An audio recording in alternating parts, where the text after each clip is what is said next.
Hey there.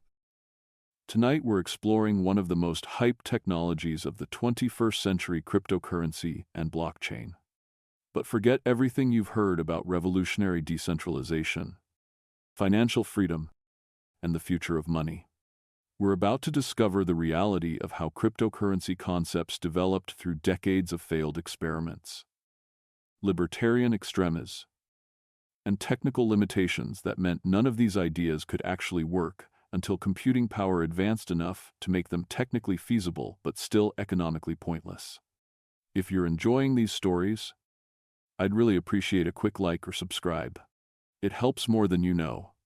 Drop a comment with where you're listening from and what time it is there. Love seeing our little global community connect through these stories. Now, dim the lights.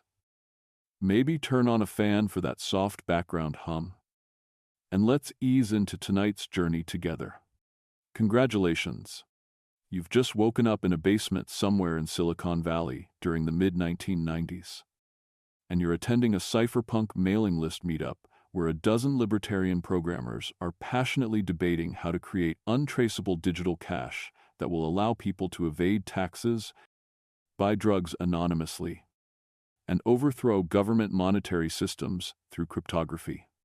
The first thing you notice isn't the historical significance of witnessing the intellectual origins of cryptocurrency, but rather that these people sound completely disconnected from economic reality, while the FBI agents who are definitely monitoring their communications are probably enjoying how openly these guys are discussing plans for financial crimes. The meeting is taking place in someone's basement that smells like pizza, stale beer, and the kind of unwashed programmer aroma that results from people who care more about cryptographic protocols than personal hygiene. The dozen attendees are almost exclusively white males in their 20s and 30s who work in tech and have the libertarian political views that were common in Silicon Valley before the industry discovered that government contracts and regulatory capture could be quite profitable. The technical impossibility of what they're discussing reveals itself immediately when you understand enough about the proposals to realize that everything they're describing requires either trusting centralized authorities, which defeats the entire purpose, or requires computing power that won't exist for another 2 decades, which makes their plans completely impractical for actual implementation. The cypherpunks are designing systems for a future that hasn't arrived yet, while treating their theoretical work as if it's immediately applicable.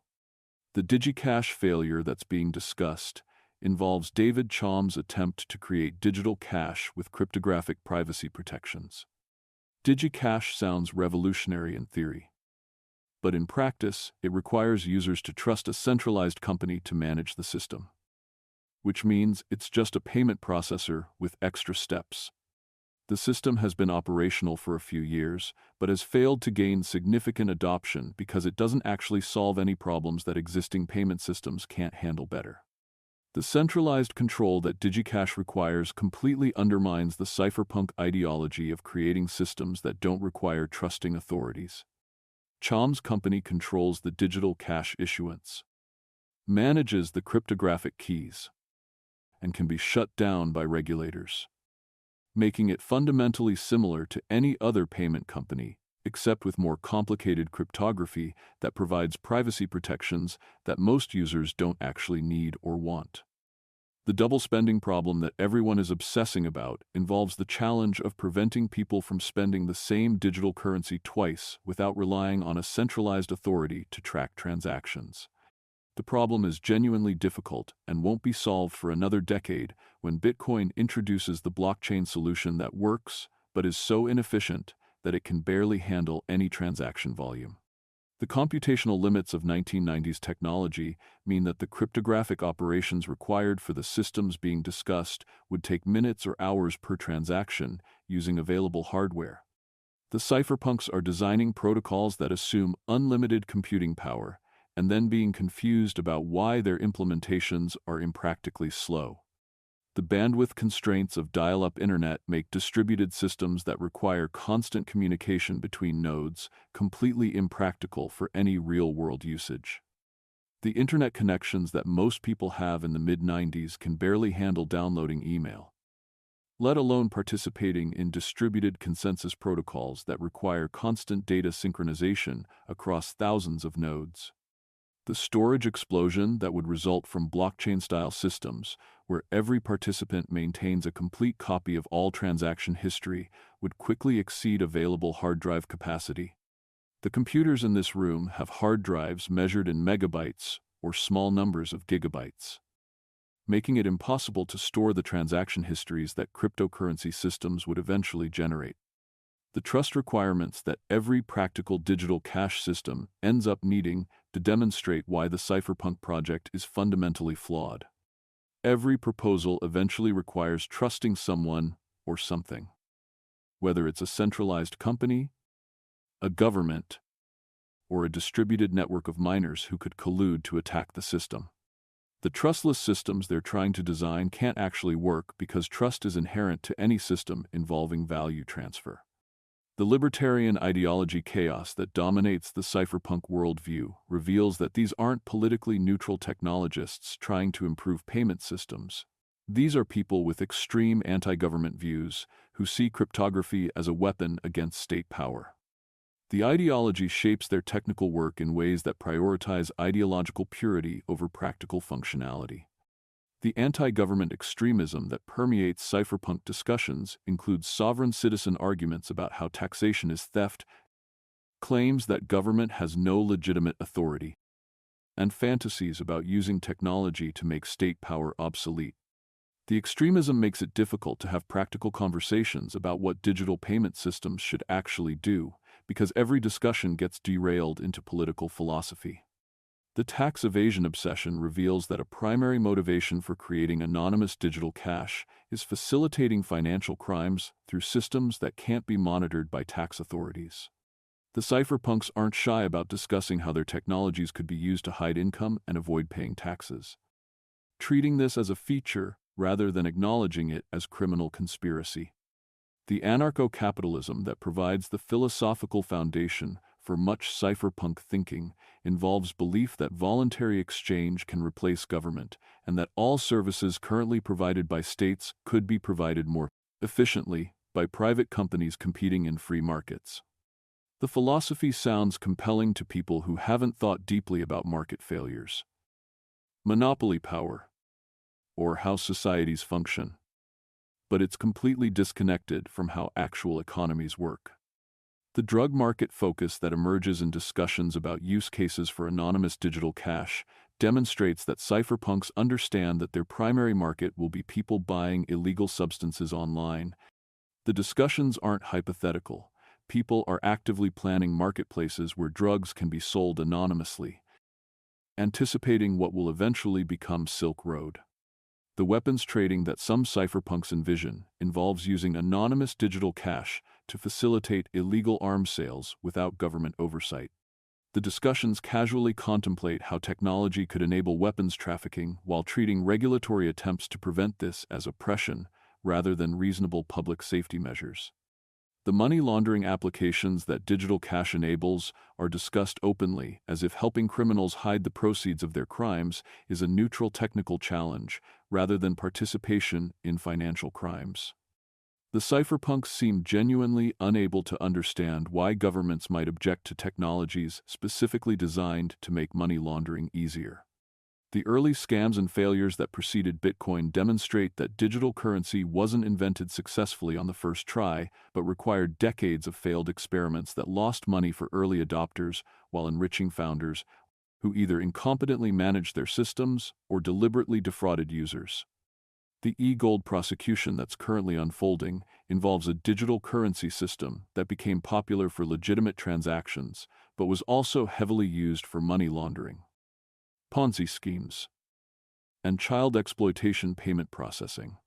The company is being shut down by federal authorities for operating an unlicensed money transmitting business and facilitating financial crimes, demonstrating that governments can and will enforce laws against digital currencies that enable crime. The Liberty Reserve case that will come later represents another digital currency system that was explicitly designed for money laundering and was used to process billions of dollars in criminal proceeds before being shut down by international law enforcement cooperation. The founder will be sentenced to 20 years in prison, showing that creating financial infrastructure for criminals has serious legal consequences. The countless failed attempts at digital currency that litter the 90s include systems that couldn't gain adoption, technologies that didn't work as promised, and companies that simply shut down after burning through investor money without creating anything valuable.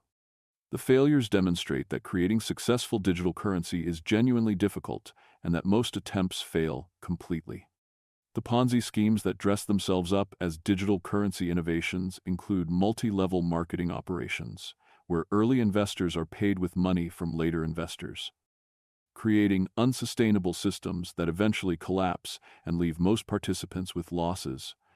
The schemes exploit people's lack of financial literacy and their desire to get rich quickly through new technologies they don't understand. As your first week among the cypherpunks ends, you understand that cryptocurrency concepts didn't emerge from careful economic analysis or identification of genuine problems with existing payment systems, but rather from libertarian ideology combined with fascination with cryptography as a tool for resisting government authority. The technical work is impressive, but it's directed toward goals that range from impractical to criminal. Tonight, you'll sleep in the basement that's become the unofficial cypherpunk headquarters, while your host explains why the Federal Reserve is an unconstitutional conspiracy and how digital cash will free humanity from government oppression. Your dreams will be filled with public key cryptography, anarcho-capitalist theory, and the vague sense that these people are solving problems that don't actually exist while creating technologies that will primarily benefit criminals.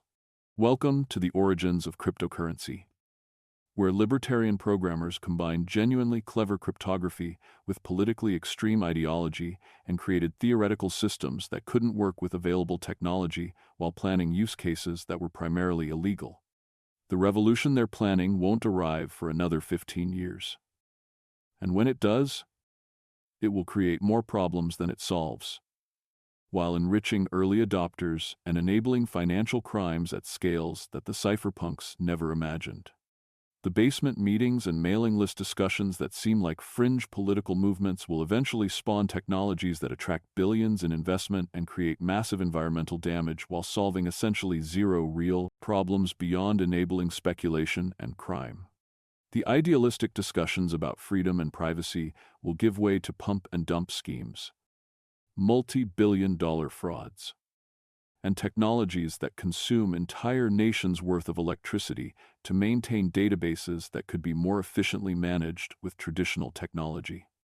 Your second week in cryptocurrency history begins with the publication of a white paper that will change nothing about how actual payments work, but will create a speculative bubble, environmental catastrophe, and cult-like following that treats an anonymous internet poster as a messianic figure.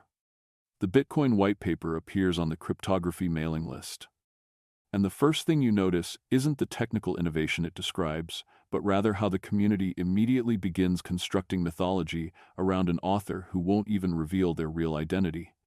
The morning starts with excited chatter on the mailing lists about Satoshi Nakamoto and the blockchain solution to the double spending problem that cypherpunks have been debating for years. The solution is genuinely clever, combining several existing cryptographic techniques in a novel way. But the community's response goes far beyond technical appreciation into something that resembles religious revelation.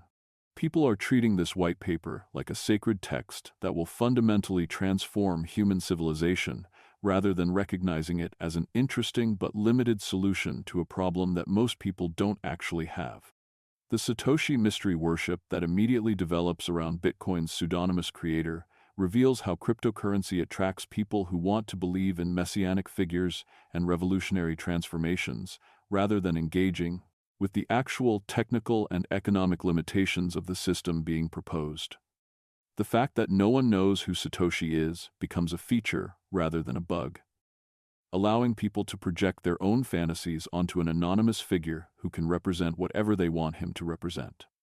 The anonymous creator mythology transforms Satoshi from a programmer or group of programmers into a prophet-like figure whose white paper is treated as divine revelation rather than technical documentation that can and should be critically examined. The anonymity means that Satoshi can't disappoint followers by saying something stupid or revealing themselves to be a normal person with normal limitations. The messianic narrative that develops treats Satoshi as someone who arrived to save humanity from financial oppression through cryptographic innovation, casting the Bitcoin creation story in religious terms of salvation and liberation.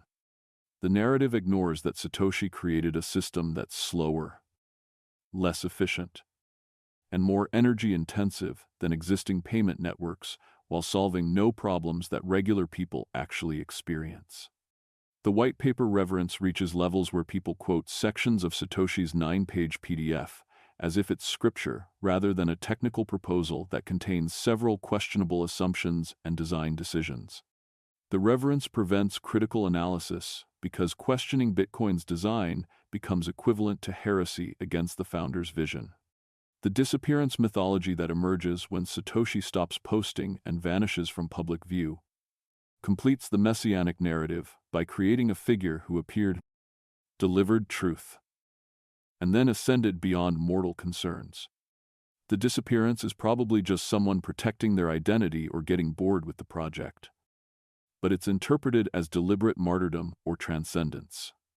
The cult of personality that forms around an anonymous internet poster demonstrates how desperately people want to believe in revolutionary change and heroic figures, even when the evidence suggests they're just dealing with a clever programmer who combined existing ideas in a novel way. The cult dynamics make rational discussion of Bitcoin's limitations nearly impossible because any criticism is treated as attack on the founder. The early adopter privilege that Bitcoin creates represents one of the most extreme wealth concentrations in history, where people who mined Bitcoin when it was worthless became billionaires when speculation drove prices to absurd levels. The distribution mechanism creates inequality that makes traditional financial systems look egalitarian by comparison. The mining monopoly that early adopters enjoyed meant that people with spare computing power could mine millions of Bitcoin for essentially free, creating wealth through being early rather than through any productive contribution. The early mining was accessible to anyone with a computer, but only a tiny fraction of humanity even knew Bitcoin existed, creating a lottery where winners were selected primarily by being extremely online in specific internet communities. The pizza transaction that became Bitcoin mythology involves someone spending 10,000 Bitcoin on 2 pizzas, a transaction that seemed reasonable when Bitcoin was worthless, but became a cautionary tale when those coins became worth hundreds of millions of dollars. The story is retold as an example of Bitcoin's early adoption, but it actually demonstrates how using Bitcoin as currency became irrational once speculation made holding more profitable than spending. The lost wallets containing billions of dollars worth of Bitcoin represent wealth that's permanently inaccessible because early adopters didn't secure their cryptographic keys. Their hard drives failed, or they simply forgot about coins that were worthless when acquired. The lost wealth demonstrates Bitcoin's user unfriendliness and the reality that irreversible transactions create permanent losses when mistakes occur. The inequality baked into Bitcoin's design means that the system that was supposed to democratize finance actually created one of the most unequal wealth distributions ever seen, with early adopters controlling enormous percentages of total supply, while late adopters must pay increasingly absurd prices to acquire fractions of coins. The inequality isn't a bug that can be fixed. It's a fundamental feature of any system where early adoption is rewarded with exponential returns. The get-rich-quick mentality that Bitcoin attracts has nothing to do with the technology's supposed benefits and everything to do with hope that being early to a speculative bubble will generate life-changing wealth. The lottery mentality replaces any serious discussion of whether Bitcoin is actually useful, with usefulness becoming irrelevant as long as prices keep rising. The HODL culture that emerges involves refusing to spend Bitcoin under any circumstances, treating the currency as an investment asset rather than using it for its supposed purpose of facilitating transactions. The culture reveals that Bitcoin has become purely speculative, with even its most ardent supporters refusing to use it as money because they expect future price appreciation. The Ponzi dynamics that characterize Bitcoin investment mean that the system is only profitable for participants if new buyers continue entering the market and driving prices higher. The dynamic isn't sustainable long-term, but it can persist for years as speculation feeds on itself and creates the appearance of a functional system, even though Bitcoin is rarely used for actual commerce. The technical limitations reality that Bitcoin faces demonstrates that the clever cryptographic solution to the double spending problem comes with severe practical constraints that make Bitcoin essentially useless as a payment system for any significant scale of transactions. The limitations aren't temporary problems that can be fixed through upgrades, they're fundamental trade-offs inherent to the blockchain design. The transaction speed limitation of approximately 7 transactions per second means that Bitcoin can handle a tiny fraction of the payment volume that existing systems like Visa process routinely. The limitation isn't an accident, but is a direct result of the design choices that make Bitcoin decentralized, with the slow speed being the price paid for not having a central coordinator.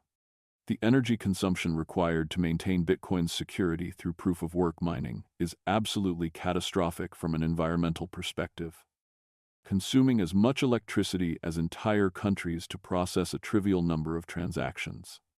The energy use isn't incidental but is fundamental to how Bitcoin achieves consensus, making it impossible to significantly reduce energy consumption without completely redesigning the system. The scalability impossibility that Bitcoin faces means that as more people try to use the system, performance gets worse rather than better. Adding users increases competition for limited transaction capacity, driving up fees and confirmation times until Bitcoin becomes unusable for small transactions. The problem has no solution within Bitcoin's current design, making it fundamentally unsuitable for global adoption. The fee explosions that occur during periods of high demand demonstrate how Bitcoin becomes prohibitively expensive to use when many people want transactions confirmed quickly. Fees reaching $50 or more per transaction make Bitcoin useless for everyday commerce and reveal that the system can't scale to handle meaningful transaction volumes. The confirmation delays that Bitcoin users experience mean that transactions aren't truly final for 30 minutes to an hour, making Bitcoin impractical for point-of-sale purchases where immediate confirmation is necessary.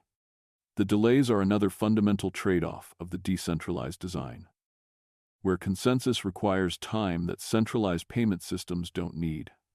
The ideological contradictions that emerge as Bitcoin develops reveal how the system fails to achieve its stated goals while creating new problems that its proponents refuse to acknowledge. The contradictions between Bitcoin's ideology and its reality make it difficult to have honest conversations about what the technology actually accomplishes versus what it promises. The decentralization myth that Bitcoin promotes claims that the system is truly distributed with no central points of control. But the reality is that mining has concentrated in a few large pools that could collude to attack the network. The concentration occurs because economies of scale in mining create competitive advantages for large operations, making true decentralization economically unstable.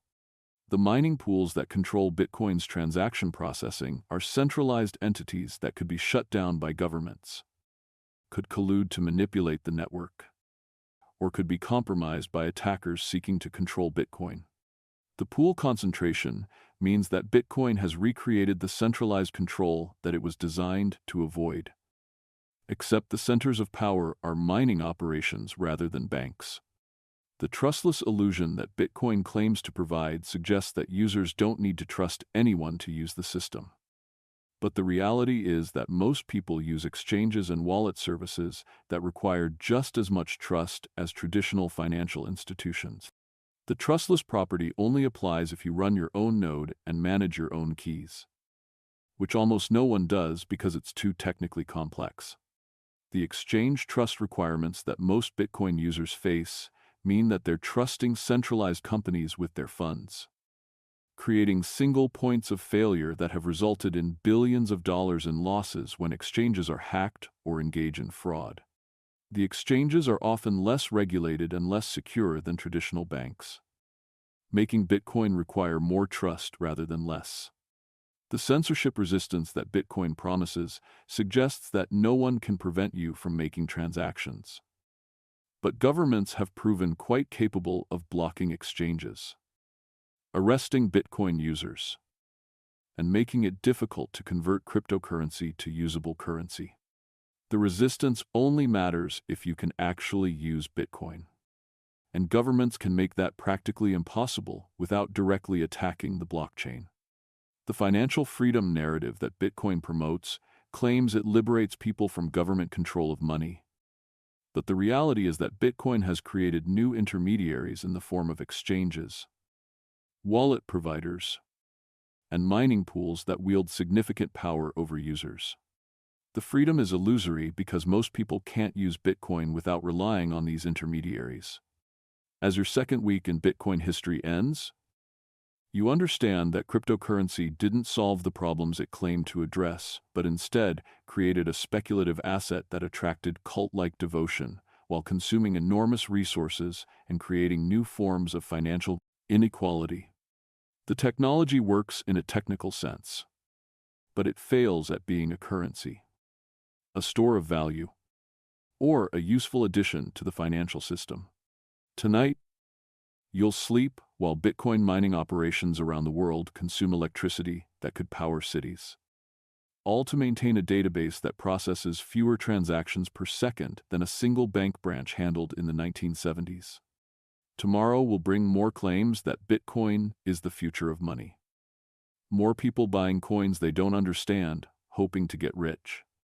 And more evidence that the revolutionary technology is actually just a slow, expensive, environmentally catastrophic way to speculate on digital tokens.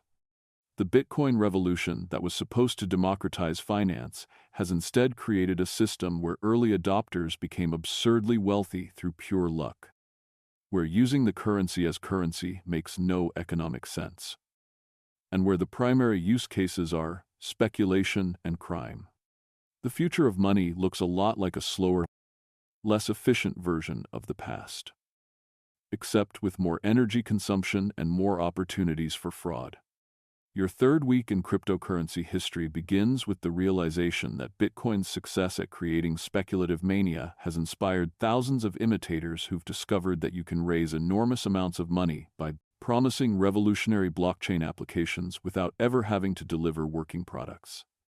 You're witnessing the initial coin offering boom, where companies are raising hundreds of millions of dollars by publishing white papers, describing vague ideas, and selling tokens that have no legal rights, no guaranteed utility, and no protection against the founders, simply taking the money and disappearing.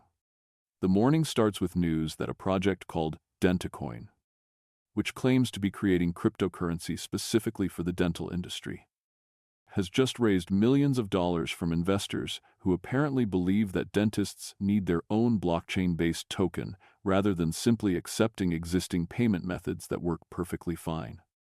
The absurdity of DentaCoin would be funny if it weren't part of a broader pattern where increasingly ridiculous projects raise real money from people who've been convinced that everything needs to be on a blockchain.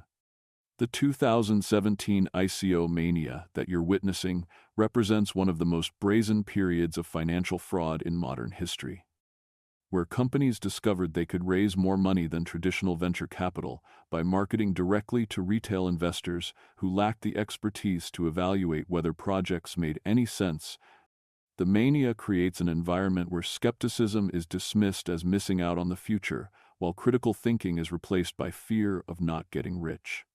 The billion-dollar fundraisers that occur regularly during the ICO boom involve projects with no working products, no revenue, and often no clear explanation of why their proposed application needs a blockchain or cryptocurrency token. The projects raise sums that exceed what established companies raise through traditional means, creating absurd situations where vaporware is valued more highly than functioning businesses. The white paper fundraising that characterizes ICOs means that companies can raise nine-figure sums by publishing technical documents that describe theoretical systems without proving they can actually build anything. The white papers are often filled with technical jargon that sounds impressive but doesn't withstand scrutiny, creating pseudo-scientific justifications for what are essentially speculative tokens. The celebrity endorsements that lend credibility to obvious scams include Floyd Mayweather promoting ICOs to his millions of followers despite having no expertise in blockchain technology or financial investments. The endorsements work because people trust celebrities more than they trust their own ability to evaluate technical projects, creating situations where fame substitutes for due diligence. The Paris Hilton promotion of ICOs represents the peak of celebrity involvement in cryptocurrency scams, where someone famous, primarily for being famous, endorses blockchain projects to audiences who should know better than to take investment advice from reality TV personalities. The promotions are often undisclosed paid advertisements that violate securities laws while enriching celebrities who face no consequences. The FOMO psychology that drives ICO investment involves fear of missing out on the next Bitcoin, with investors convinced that every new token could generate 1,000 times returns if they get in early enough. The psychology overrides rational evaluation of whether projects make sense, creating markets where hype matters more than fundamentals. The retail investor targeting that ICO promoters employ specifically seeks people who lack financial sophistication and can be convinced that they're getting access to exclusive investment opportunities normally reserved for venture capitalists. The targeting exploits people's desire to get rich and their lack of knowledge about how investing actually works. The no-regulation environment that allows ICOs to flourish exists because the SEC is slow to recognize that these token sales are clearly securities offerings that should require registration and disclosure. The regulatory vacuum allows fraud to proliferate for years before enforcement begins, during which time billions of dollars are raised through offerings that wouldn't be legal if properly classified. The regulatory arbitrage that ICO issuers pursue involves claiming their tokens aren't securities while simultaneously marketing them as investments, creating legal fictions that allow them to raise money without the protections that securities law provides to investors. The arbitrage works until regulators catch up, at which point many projects have already exit scammed. The exit scams that conclude many ICOs involve founders taking the raised money and disappearing, often moving to jurisdictions without extradition treaties and living comfortably on stolen funds, while investors are left with worthless tokens. The scams are often obvious in retrospect, but are difficult to prosecute internationally. The useless tokens that dominate the ICO landscape include projects so absurd that they should immediately trigger skepticism, except the market environment is so divorced from reality that even openly ridiculous ideas can raise significant money from investors who've lost touch with common sense. The DentaCoin example that opened this chapter claims to revolutionize dental care through blockchain technology, as if the problems with dental care relate to payment systems rather than access, insurance, and cost. The token has no clear utility beyond speculation, but this doesn't prevent it from briefly achieving a multi-billion-dollar market capitalization. The BananaCoin promotion involves a token supposedly backed by banana plantations in Laos, offering investors exposure to banana prices through cryptocurrency rather than simply buying banana futures through existing commodities markets. The project raises money despite offering no advantages over traditional investment methods and introducing significant additional risks through token mechanics. The Ponzi coin Honesty represents a project that openly admits it's a Ponzi scheme in its white paper, apparently assuming that transparency about fraud makes it legal or acceptable. The project raises money anyway, demonstrating how disconnected from reality the ICO market has become when people invest in things that explicitly tell them they're scams.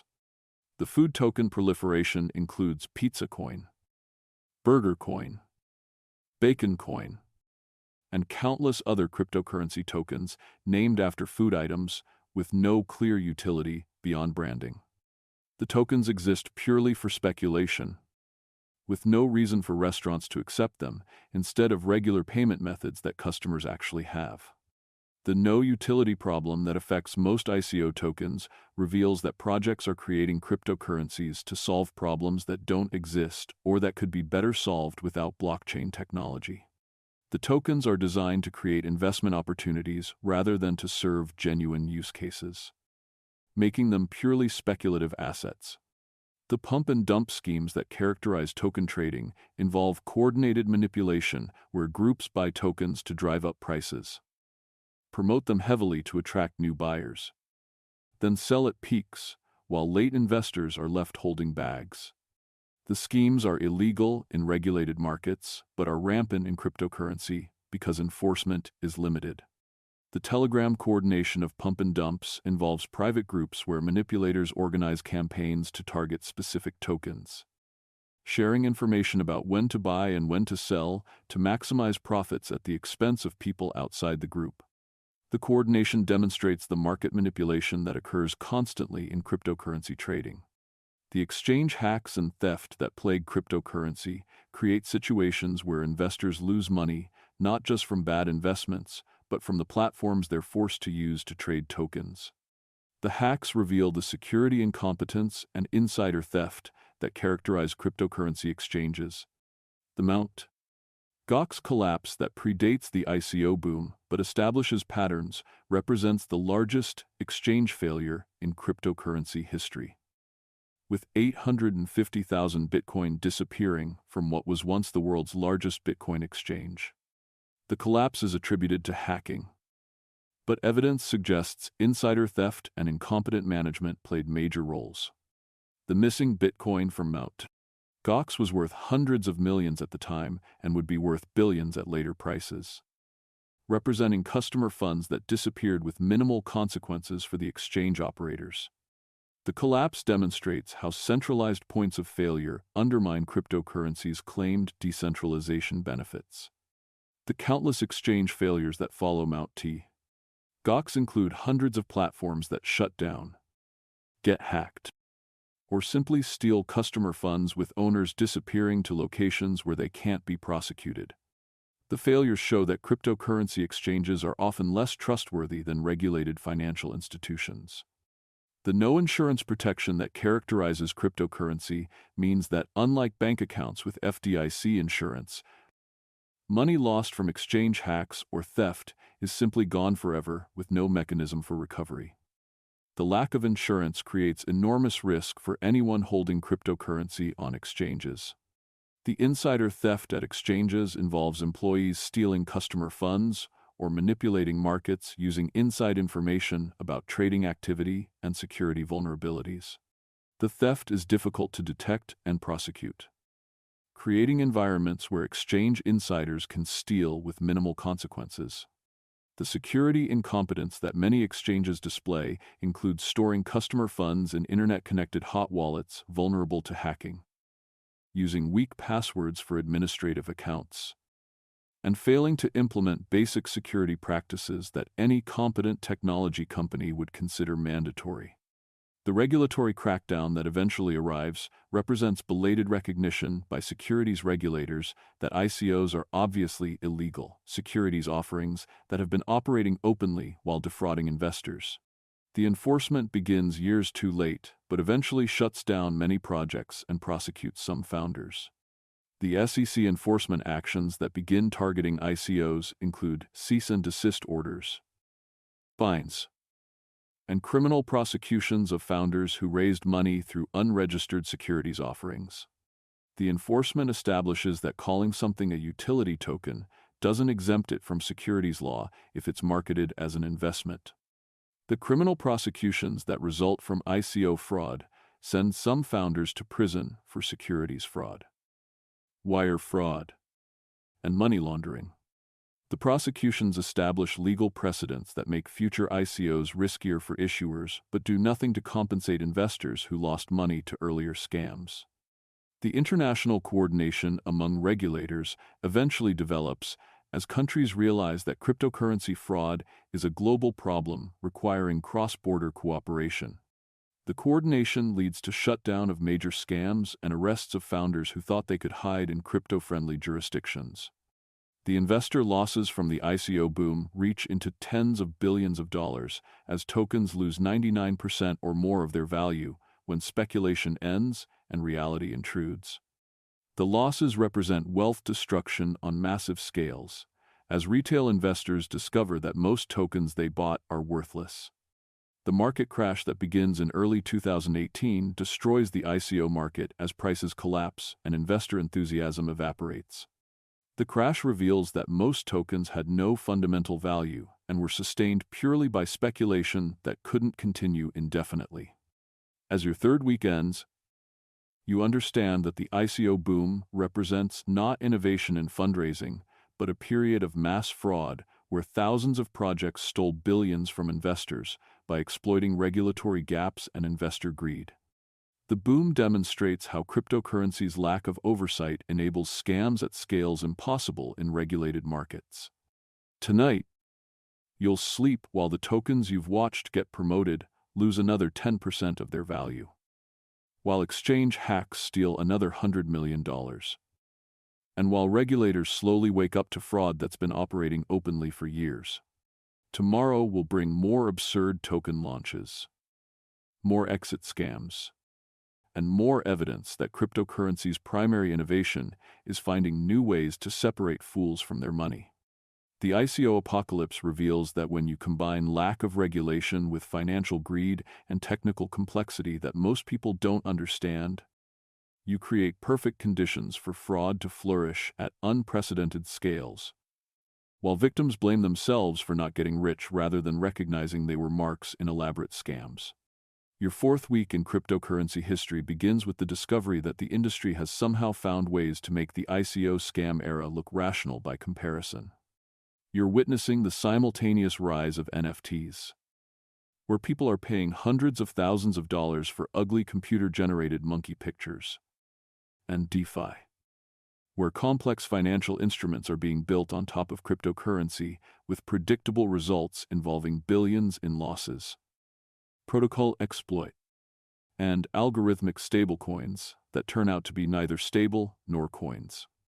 The combination creates an environment so divorced from economic reality that future historians will struggle to explain how so many people convinced themselves that any of this made sense. The morning starts with news that someone just paid $200,000 for a Bored Ape Yacht Club NFT, which is a computer-generated image of a cartoon ape that looks like it was designed by someone with contempt for both art and the people buying it.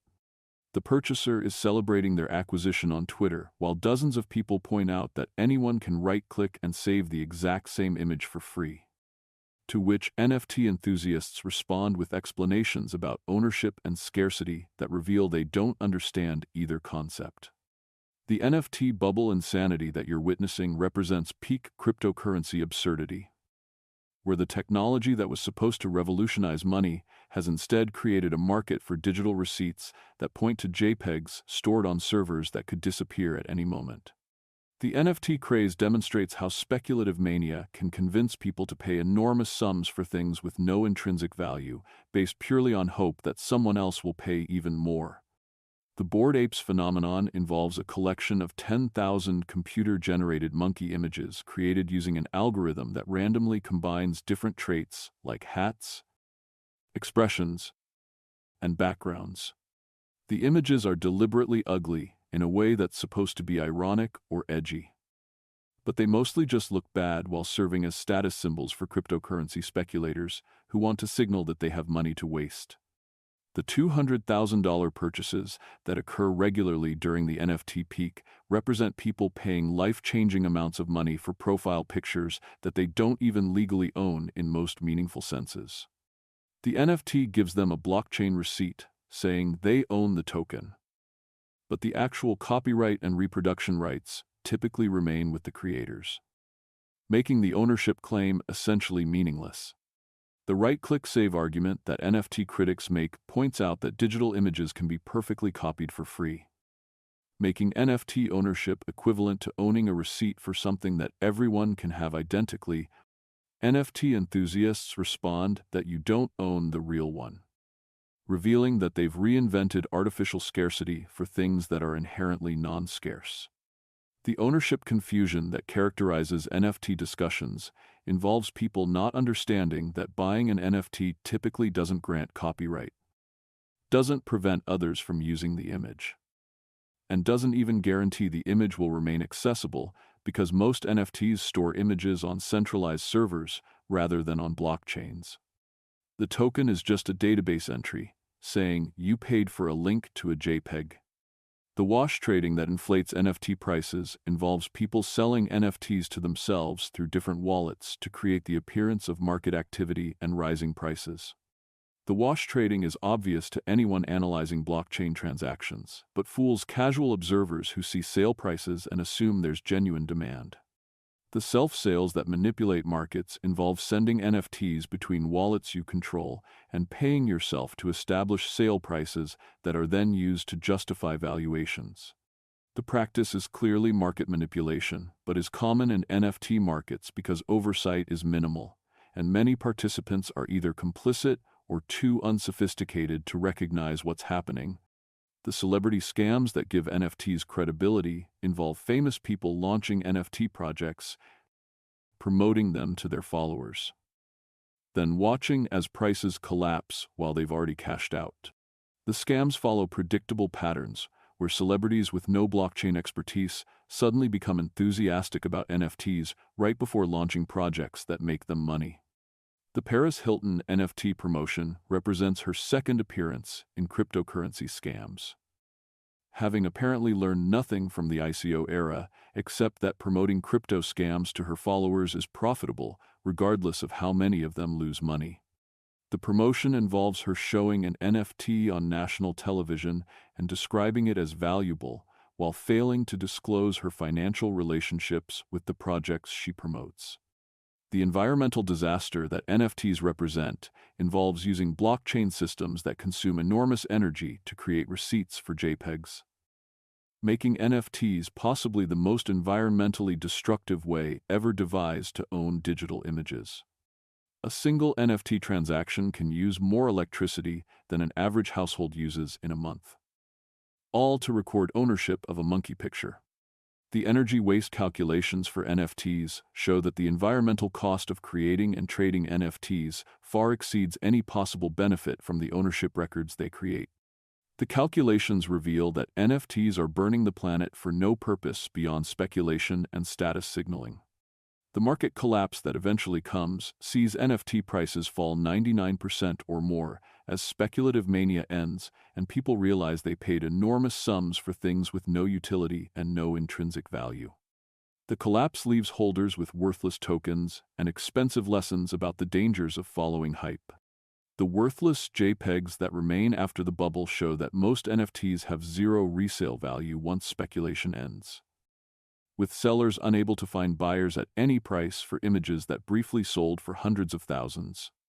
The collapse demonstrates that NFT valuations were always based on greater fool theory rather than genuine value.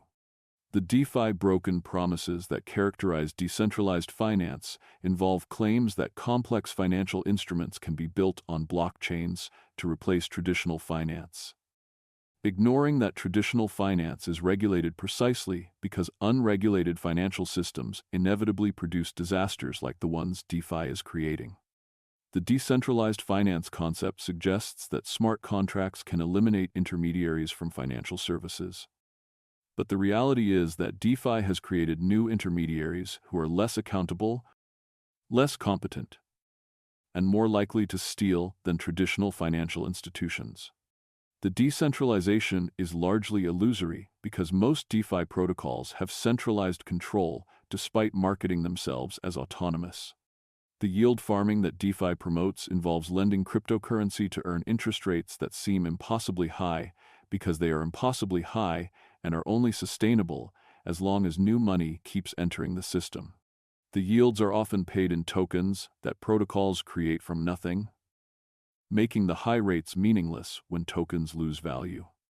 The unsustainable interest rates that DeFi protocols offer include 20%, 50%, or even higher annual returns that are clearly too good to be true, but attract investors who've convinced themselves that DeFi has discovered perpetual motion machines for finance. The rates can't be sustained without continuous growth, making them Ponzi-like in structure. The rug pulls that plague DeFi involve developers creating protocols, convincing users to deposit funds, then exploiting administrative privileges to steal everything and disappear. The rug pulls are facilitated by smart contracts that give developers backdoor access, while marketing emphasizes decentralization and trustlessness.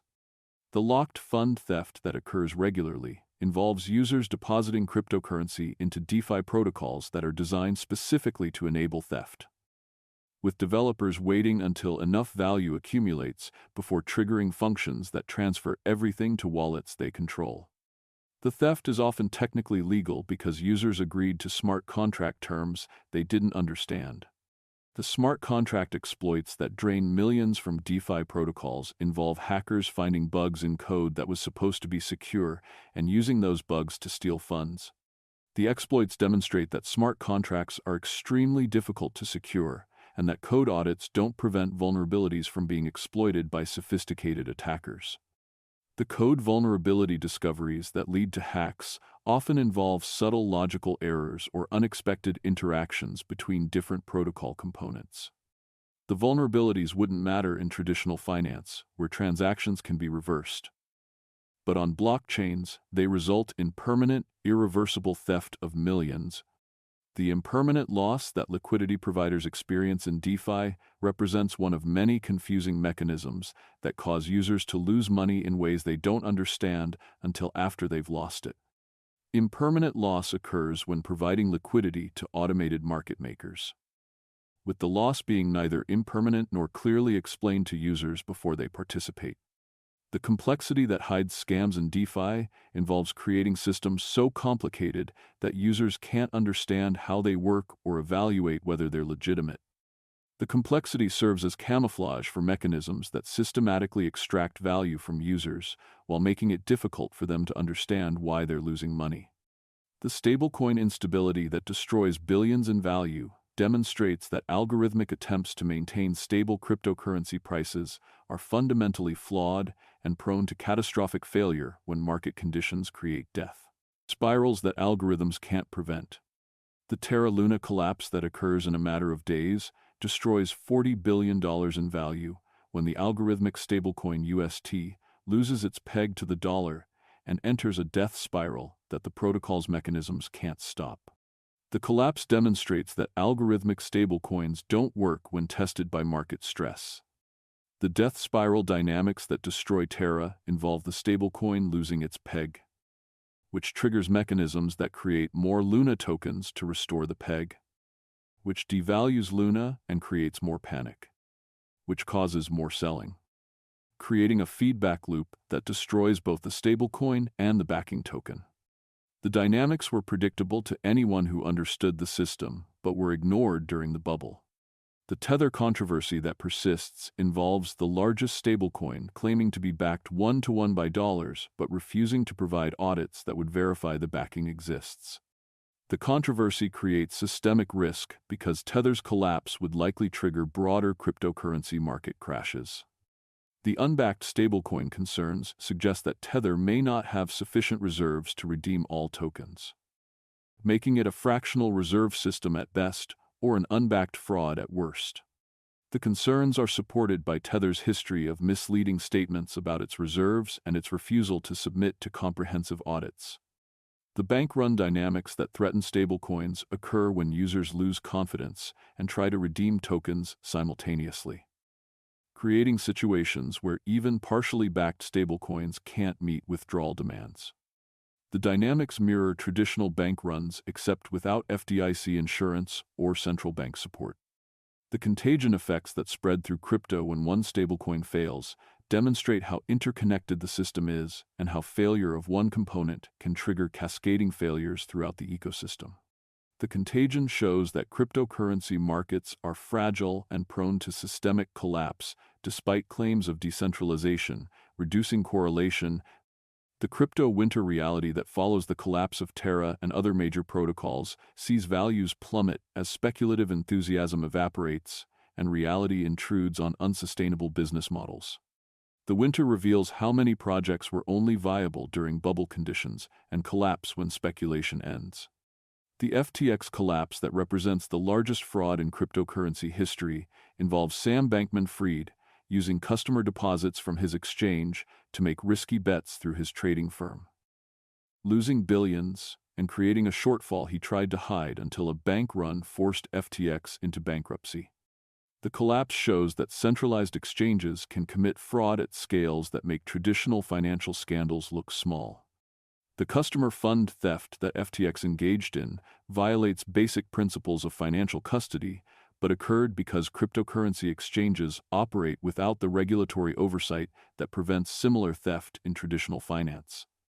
The theft destroyed billions in customer assets, while Bankman-Fried lived luxuriously on stolen money. The Celsius bankruptcy that occurs when the lending platform can't meet withdrawal requests demonstrates how DeFi lending platforms are vulnerable to bank runs and can freeze customer assets indefinitely. The bankruptcy leaves customers unable to access their funds while the company attempts to recover enough money to pay partial claims. The Voyager failure represents another exchange that collapsed and left customers unable to withdraw their funds, demonstrating that cryptocurrency custody remains unsafe despite years of claiming to improve on traditional finance. The failure shows that cryptocurrency creates new types of risks without eliminating traditional ones. As your fourth week ends, you understand that cryptocurrency innovation consists primarily of finding new ways to lose money. With NFTs and DeFi representing the latest iterations of speculation, scams, and technological complexity that disguises fundamental economic unsoundness. The innovations solve no problems while creating new opportunities for fraud, theft, and spectacular financial losses. Tonight, you'll sleep while the NFTs that sold for hundreds of thousands are now worthless, while DeFi protocols continue getting hacked for millions, and while the next crypto innovation is probably being designed to separate fools from their money in ways that haven't been tried yet.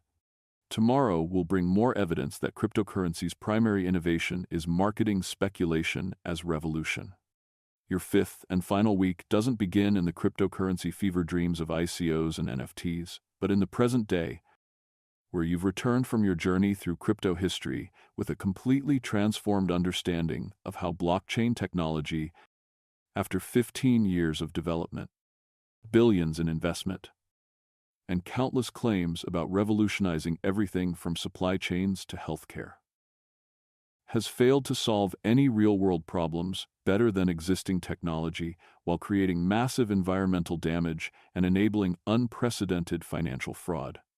You're sitting at your computer, reading yet another article about a company quietly shutting down its blockchain pilot program after years of development produced nothing useful. And you finally understand that the pattern isn't coincidental. Blockchain doesn't solve problems because most problems don't need blockchain. And the few that might theoretically benefit are better served by traditional databases that are faster, cheaper, more efficient, and don't require burning a small country's worth of electricity to maintain. The use case failures that characterize blockchain's 15-year history reveal that despite thousands of projects attempting to apply the technology to various industries, essentially, none have succeeded in creating systems that work better than non-blockchain alternatives. The failures aren't due to insufficient funding or limited technical expertise. They're due to blockchain being fundamentally unsuited for most applications where centralized databases work better. The supply chain blockchain projects that companies launched with great fanfare have quietly failed or been abandoned after expensive pilot programs, demonstrated that tracking products through supply chains works better with traditional databases that don't require every participant to maintain copies of all data and reach consensus on every update. The blockchain additions created complexity without providing benefits. The tracking inefficiency that blockchain creates occurs because distributed consensus is slower and more expensive than simply updating a centralized database that all participants query when they need information. The supposed benefit of immutability doesn't matter when the data being recorded can be falsified at the point of entry, making blockchain a slow, expensive way to create permanent records of potentially false information. The Walmart blockchain experiment that received extensive media coverage as an example of successful supply chain innovation has been quietly scaled back or abandoned after years of operation failed to demonstrate advantages over traditional tracking systems. The experiment showed that blockchain adds cost without adding value for supply chain management. The healthcare records disaster that blockchain creates involves attempting to store medical information on immutable public ledgers, which creates privacy nightmares and regulatory compliance problems while providing no benefits over existing electronic health record systems that are designed with privacy and security in mind. Blockchain's permanence becomes a liability when dealing with sensitive information that may need to be corrected or deleted. The medical privacy violations that blockchain enables occur because immutable records can't be deleted or modified to comply with privacy regulations like HIPAA or GDPR that give patients rights to have their information corrected or removed. The permanence that blockchain advocates tout as a feature becomes a serious legal and ethical problem when dealing with medical information.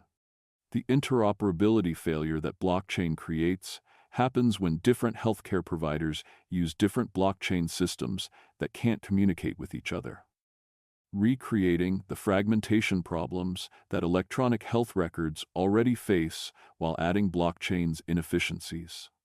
The blockchain additions make interoperability worse rather than better.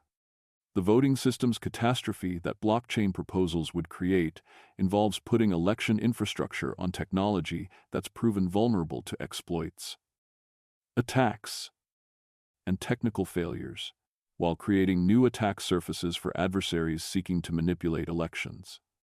The blockchain voting proposals ignore that election security requires different properties than blockchain provides.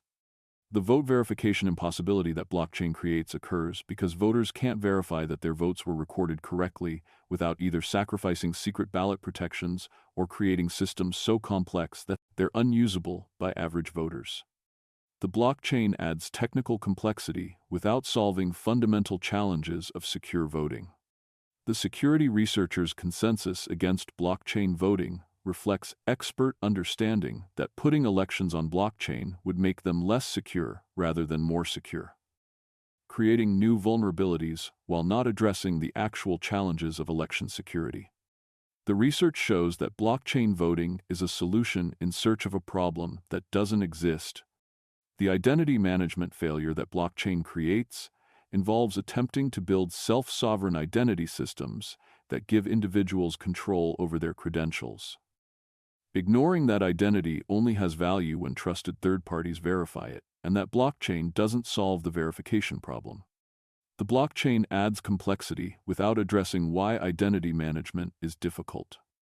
The centralized system's superiority for identity becomes obvious when considering that identity verification requires trusted authorities and that distributed systems can't establish trust better than centralized authorities that specialize in verification.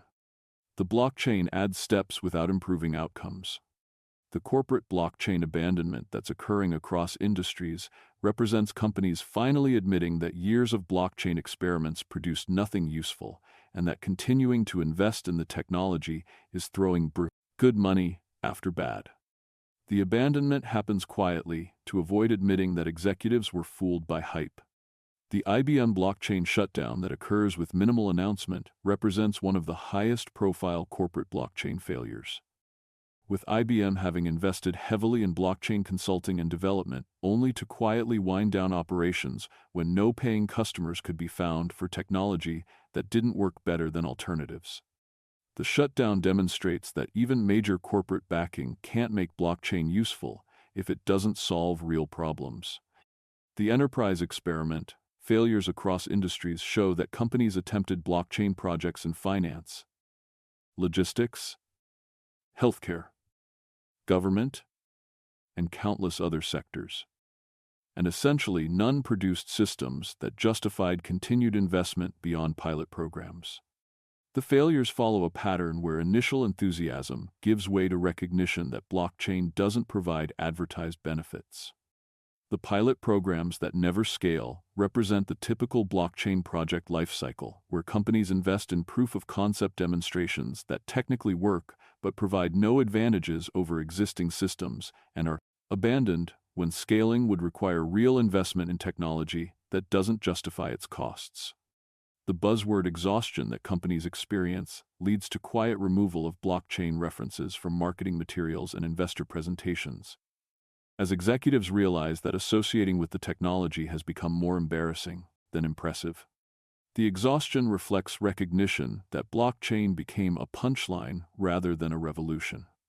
The return to databases that characterizes most failed blockchain projects involves companies realizing that the traditional technology they were trying to replace actually works better for their needs, and that blockchain added complexity without solving problems.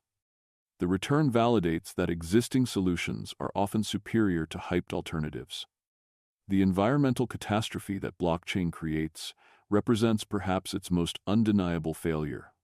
With cryptocurrency mining and transaction processing, consuming electricity at rates that significantly contribute to climate change while providing no societal benefits beyond enabling speculation and crime. The energy consumption measurements show that Bitcoin alone uses as much electricity as entire countries, with estimates suggesting annual consumption exceeding that of Argentina or the Netherlands. The consumption occurs continuously to maintain a database that processes fewer transactions than a single payment processor handled decades ago.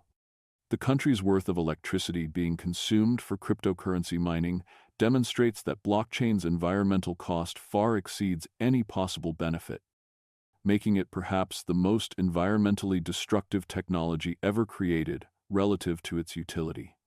The energy could power millions of homes or businesses instead of maintaining speculative assets.